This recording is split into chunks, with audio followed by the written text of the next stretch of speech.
آزادی بیان، 言论自由 free speech.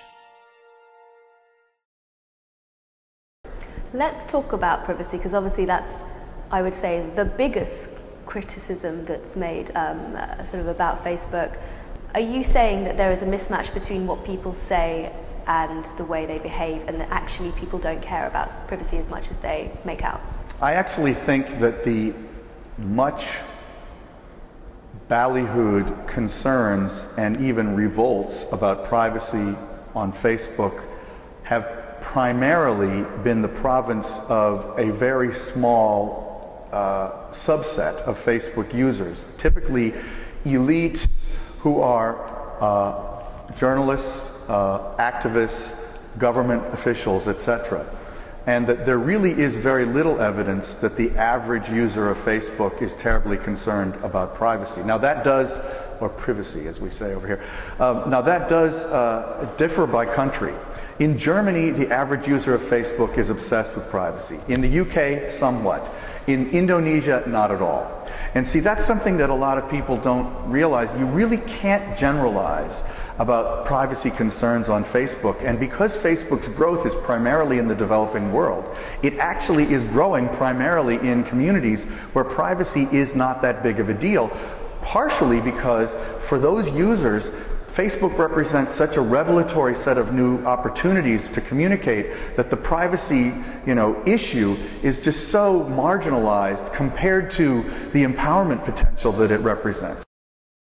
I mean, you say it's in the minority, and I agree with you that it probably is, but people who protest or activists are always in the minority. It doesn't mean that the reasons that they're protesting aren't valid or perfectly reasonable. Do you think Facebook takes the privacy concern seriously? Well, like I said, I think Facebook has had privacy controls from the beginning and deserves credit for that. However, because Mark does believe that, in effect, transparency over time is overwhelming everything, and that it is going to be harder and harder to really have sufficient controls over our information, I think Facebook, coming from that point of view, has periodically made design decisions in its product that were rash and premature and wrong.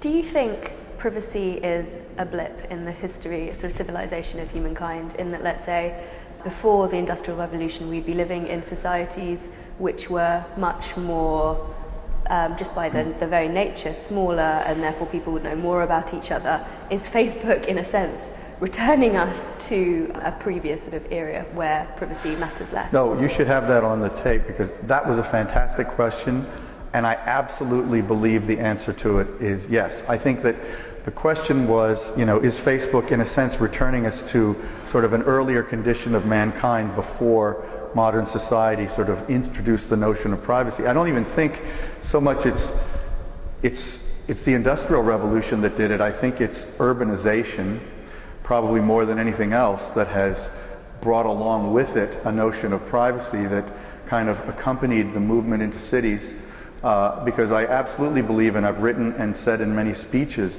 although I didn't put it in my book, that the history of mankind is one of villages and small towns. And in villages and small towns, there really isn't privacy to speak of for the most part. People know what's happening to their next door neighbor. They can hear what's happening in the hut. They can hear them having sex. They can hear everything. Or we have this metaphor of over the backyard fence. In a small town, you can see what your neighbors are doing. You know their lives because they're right there in front of you. And that has not been as possible in cities. But one thing that I find fascinating is that just in the last couple of years, the majority of mankind for the first time is living in cities. And I find it really interesting that at that exact same moment, Facebook is the most popular software of the era, and what Facebook does is, in effect, recreates that over the backyard fence intimacy of the village and small town.